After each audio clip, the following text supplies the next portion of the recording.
Hello and welcome to the YouTube channel of equal opportunities. So again और एक scholarship लेके मैं आ चुका हूँ एकेडमिक ईयर 2020 और 26 के लिए, जो कि है कैंडेंस स्कॉलरशिप 2025-26, जो कि अनप्रिविलेज स्टूडेंट्स को उनकी एकेडमिक ड्रीम को मतलब परस्यू करने के लिए हेल्प करता है। और इस वीडियो में मैं यही बात करने वाला हूँ कि ये स्कॉलरशिप के बारे में आपको इन्फॉर्मेशन बताने वाला हूँ और कैसे स्टेप बाय स्टेप आप इस स्कॉलरशिप का फॉर्म भर सकते हो प्रॉपर्ली बिना कोई गलती किए, और सारी चीज़ें जानेंगे हम इस video. So let's start the video.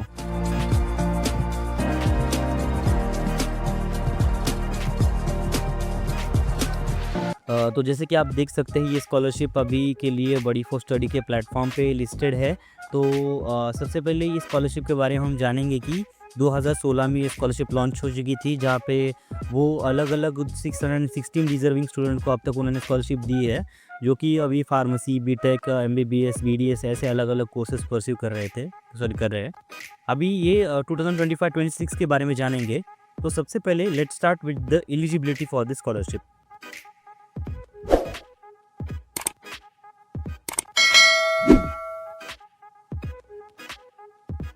ठीक है। ये स्कॉलरशिप सिर्फ उन्हीं स्टूडेंट्स के लिए है जो अभी दिल्ली, एनसीआर, बैंगलोर, पुणे, अहमदाबाद, हैदराबाद इन जगहों पे अपना कोर्स परस्यू कर रहे हैं और स्टे कर रहे हैं।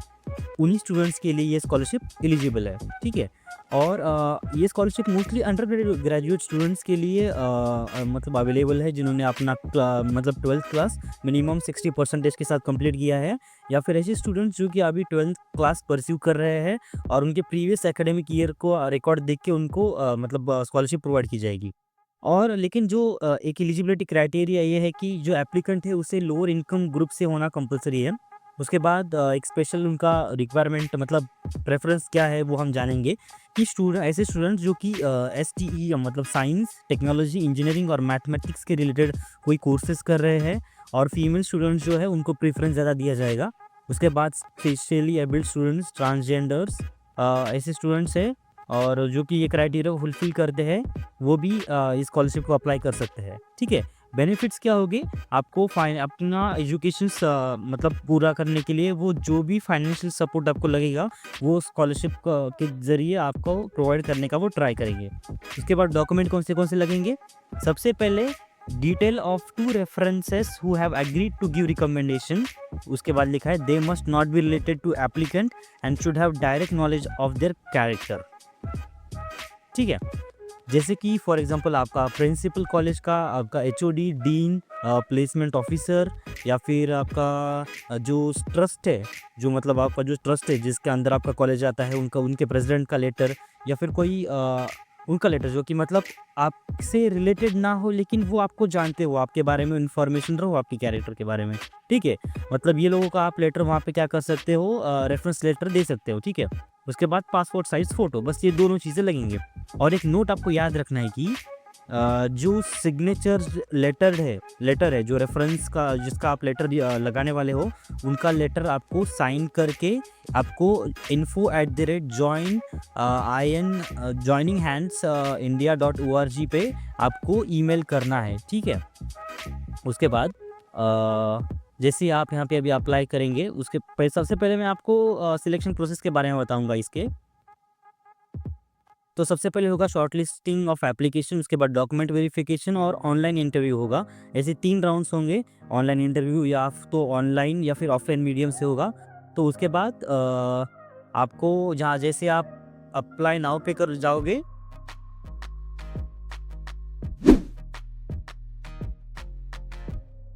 तो आपको एक गूगल फॉर्म ओपन हो जाएगा, जो कि आपको करेक्टली फिलअप करना है। आपको ये याद रखना है कि अगर आप ये फॉर्म हाफ कंप्लीट करते हो और सबमिट करते हो तो आप स्कॉलरशिप के लिए एलिजिबल नहीं हो। ठीक है। आपको फॉर्म डायरेक्टली रिजेक्ट हो जाएगा।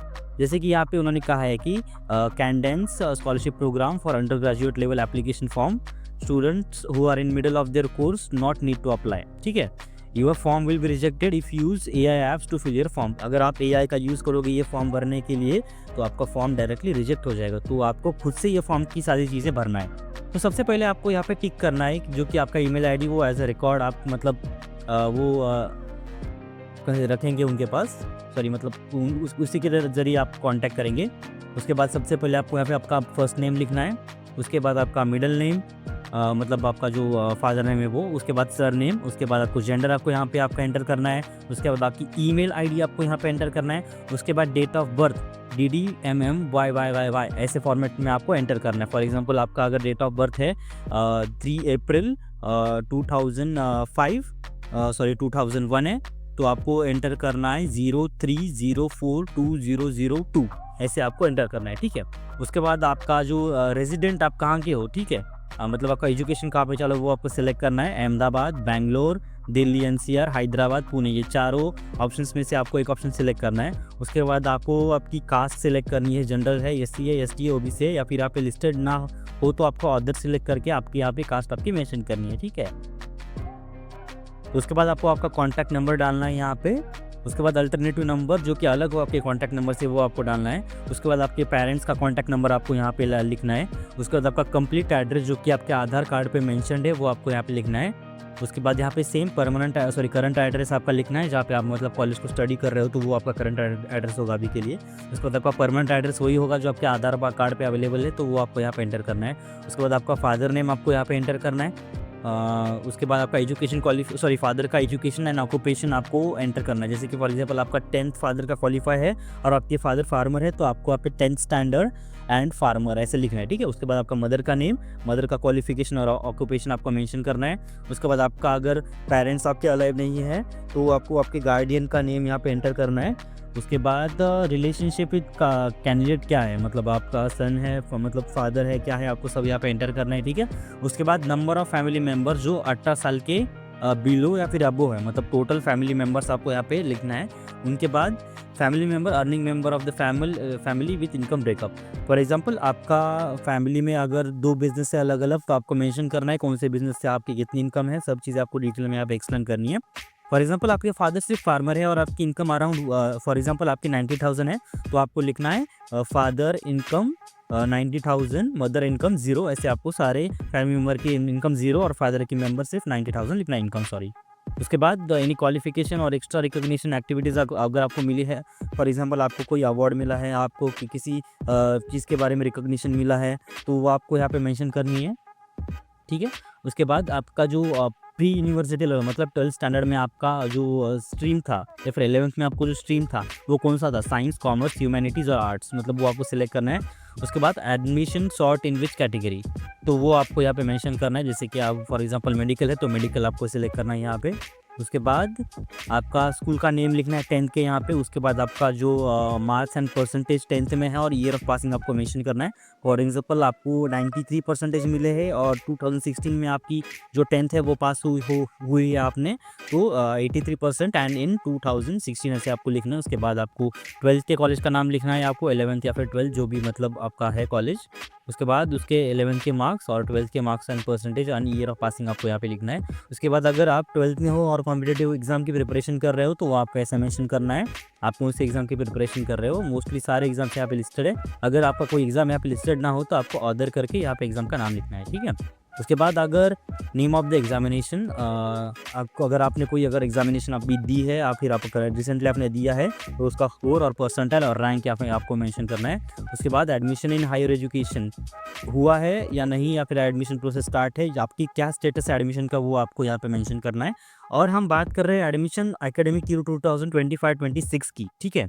तो उसके बाद अगर आप और आगे के सेक्शन में देखोगे तो अगर आपका एडमिशन हुआ है तो ये चीज़ आपके लिए कंपलसरी है, ठीक है।